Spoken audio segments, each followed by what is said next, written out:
Hello, আজ কিছু কথা বলবো বলে আমি ভিডিওটা করছি। কথাটা হচ্ছে আমার আমি কিছু ভিডিও পোস্ট করি, কিছু রিলস পোস্ট করি।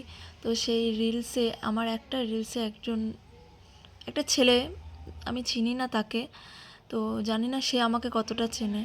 সে আমার ভিডিওতে কমেন্ট করেছে যে তোমার দুটো দাঁতের মাঝে এতটা ফাঁকা কেন। সে মজা করেই আমাকে লিখেছে যে দারুণ লাগছে, এরকমটা বলছে। তো ভাই কি দাদা, যাই হোক, তোমাকে আমি ভাই বা দাদাই বলছি।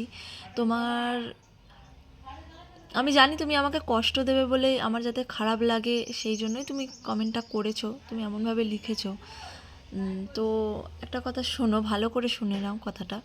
তোমার এতটা ক্ষমতা নেই যে তুমি একটা কথা বলে আমাকে কষ্ট দেবে।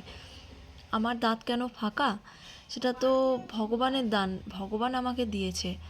সবাই তো পারফেক্ট হয় না, তাই না? তুমি কি পারফেক্ট?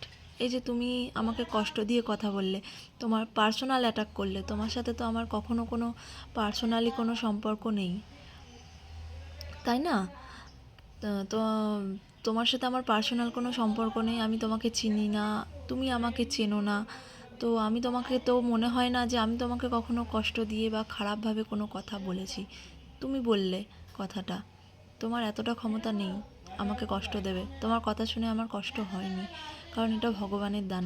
ভগবান আমাকে যেরকমভাবে পাঠিয়েছে আমি সেরকমভাবেই রয়েছি, বুঝলে? আমি তো আমার দাঁতটা পারলেই চেঞ্জ করতে পারি, কিন্তু করব না, আমার ইচ্ছা। তুমি কিন্তু পারবে তোমার মনটাকে, মানসিকতাটাকে চেঞ্জ করতে। তুমি পারলে তোমার মানসিকতাটাকে চেঞ্জ করে নিও, এতে সবার ভালো হবে। তো ভাইয়ের নামটাও আমি বলে দিচ্ছি, নামটা হলো সঞ্জয় সেন। বাই।